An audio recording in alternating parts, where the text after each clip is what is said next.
Petrol diesel ದರ ಏರಿಕೆ ಆಗ್ತಾ ಇದೆ. ಒಂದ್ ಕಡೆ ಪೋಷಕರಿಗೂ ಕೂಡ ಸಿಕ್ಕಾಪಟ್ಟೆ ಶಾಕ್ ಆಗ್ತಾ ಇದೆ.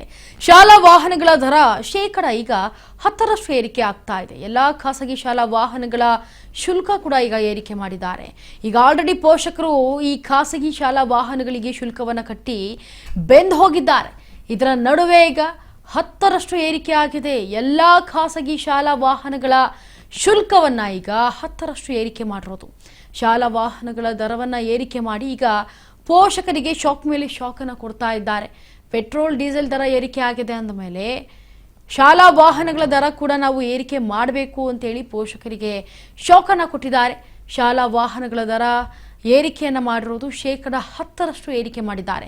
ಈಗ ಆಲ್ರೆಡಿ ಪೋಷಕರು ತತ್ತರಿಸಿ ಹೋಗ್ತಿದ್ದಾರೆ. ಇದರಿಂದ ಈಗ ಆಲ್ರೆಡಿ ಖಾಸಗಿ ಶಾಲಾ ವಾಹನಗಳಿಗೆ ಕಟ್ತಾ ಇರುವಂತಹ ಫೀಸ್ ಅದನ್ನೇ ಕೂಡ ಅವರು ಕಟ್ಟೋದಕ್ಕೆ ಭರಿಸೋದಕ್ಕಾಗ್ತಾ ಇಲ್ಲ.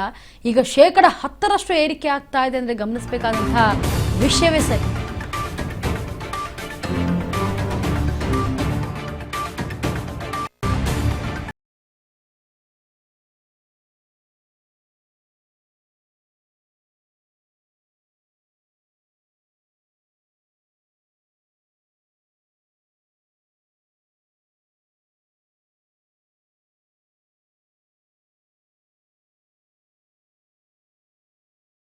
ಶಾಲೆಗಳು ಇದೀಗ 10% ಏರಿಕೆಯನ್ನ ಮಾಡೋದಕ್ಕೆ ನಿರ್ಧಾರ ಮಾಡಲಾಗಿದೆ.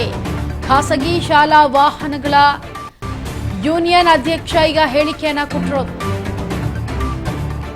ನೋಡಿ. ಪ್ರತಿ ವರ್ಷ ಖಾಸಗಿ ಶಾಲಾ ಶುಲ್ಕವನ್ನ ವಾಹನಗಳ ಶುಲ್ಕವನ್ನ 3ರಿಂದ 5% ಏರಿಕೆಯನ್ನ ಮಾಡ್ತಾ ಇದ್ರು. ಆದ್ರೆ ಈಗ ಏಕಾಏಕಿ ಪೆಟ್ರೋಲ್ ಡೀಸೆಲ್ ದರ ಏರಿಕೆ ಆಗಿರೋದ್ರಿಂದ 10% ಏರಿಕೆಯನ್ನ ಮಾಡಲು ಈಗ ನಿರ್ಧರಿಸಲಾಗಿದೆ. ಎಲ್ಲಾ ಖಾಸಗಿ ಶಾಲಾ ವಾಹನಗಳ ಶುಲ್ಕ ಏರಿಕೆ ಆಗುತ್ತೆ ಹೀಗಂತ ಹೇಳಿ ಈಗ ಖಾಸಗಿ ಶಾಲಾ ವಾಹನದ ಯೂನಿಯನ್ ಅಧ್ಯಕ್ಷ ಹೇಳಿಕೆಯನ್ನ ಕೊಟ್ಟಿರೋದು. ಪ್ರತಿ ವರ್ಷ ಒಂದು 5% ಒಳಗಡೆ ಜಾಸ್ತಿ ಮಾಡ್ತಿದ್ವಿ. ಅಂದರೆ ಪೇರೆಂಟ್ಸ್ಗಳೇ ಕರೆದಿ ಕೊಡೋರು ಇದ್ದರು, ನಾವು ಕೊಡ್ತಾ ಇದ್ರು. ಈಗೇನಾಗಿದೆ ಅಂದರೆ ನಾವು 1.5 ತಿಂಗಳು ಸ್ಕೂಲೆಲ್ಲ ರಜಾ ಇತ್ತು. ಆ ರಜಾ ಇದ್ದಾಗ ನಾವು ಗಾಡಿಗಳೆಲ್ಲ ರೆಡಿ ಮಾಡಿಸ್ಕೊಂಡು FC ಮಾಡಿಸ್ಬೇಕಾಯ್ತು, ಇನ್ಸೂರೆನ್ಸ್ ಕಟ್ಬೇಕು, ಎಲ್ಲ ಕಟ್ಕೊಂಡು ಹಿಂಗೆ ಬರೋ ಅಷ್ಟೊತ್ತಿಗೆ ಇಲ್ಲಿ ಡೀಸೆಲ್ ರೇಟ್ ಜಾಸ್ತಿ ಆಯಿತು. ಏನೋ ಒಂದು ದಿವಸ ಮಾಡಿಬಿಡ್ತಾರೆ ಅಂದರೆ ಅದಾಗಲ್ಲ. ಮತ್ತೆ ನೆಕ್ಸ್ಟ್ ಮಂತ್ ಜೂನಲ್ಲೂ ಮಾಡ್ತಾರೆ. ಜೂನಲ್ಲಿ ಮಾಡಿದಾಗ ನಾವು ಪದೇ ಪೇರೆಂಟ್ಸ್ ಹತ್ರ ನಾವು ಫೀಸ್ ಕೇಳೋಕ್ಕಾಗಲ್ಲ, ಎಕ್ಸ್ಟ್ರಾ ಮಾಡೋಕ್ಕಾಗಲ್ಲ. ನಾವು ಇವತ್ತು ಏನು ಮಾಡ್ತಾಯಿದ್ದೀವಿ ಅದನ್ನೇ ಮುಂದಕ್ಕೂ ಈ ವರ್ಷ ಪೂರ್ತಿ ಈ ಜೂನಿಂದ ನೆಕ್ಸ್ಟು ಮಾರ್ಚ್ ಎಂಡ್ವರೆಗೂ ಇದೇ ಫೀಸಲ್ಲೇ ಹೋಗ್ಬೇಕು.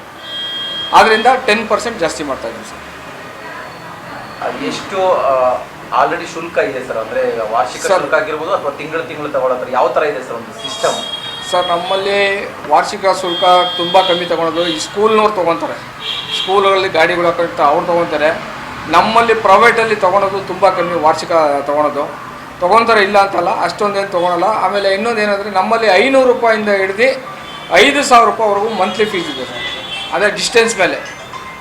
ಈಗ 1 ಕಿಲೋಮೀಟ್ರ್ ಇರ್ಬೋದು, ಇಲ್ಲಾಂದರೆ ಕೆಲವೊಂದು ಜನ ಕುಂಬ್ಳಗೋಡಿಂದ ಕಳಿಸ್ತಾರೆ ವಿಜಯನಗರಕ್ಕೆ. ಅಲ್ಲಿಂದ ಬಂದಾಗ ಅದು ಜಾಸ್ತಿ ಆಗುತ್ತೆ, ಅದು ಕಿಲೋಮೀಟ್ರ್ ಇದರಿಂದ ಜಾಸ್ತಿ ಆಗುತ್ತೆ ಸರ್. ಅದರಿಂದ ಒಂದೊಂದು ಫೀಸು ಅದರದ್ದು ಡಿಸ್ಟೆನ್ಸ್ ಮೇಲೆ ತೊಗೊಂಡು ಪ್ರತಿ ವರ್ಷ ಒಂದು 5% ಒಳಗಡೆ ಜಾಸ್ತಿ ಮಾಡ್ತಾಯಿದ್ದೀವಿ.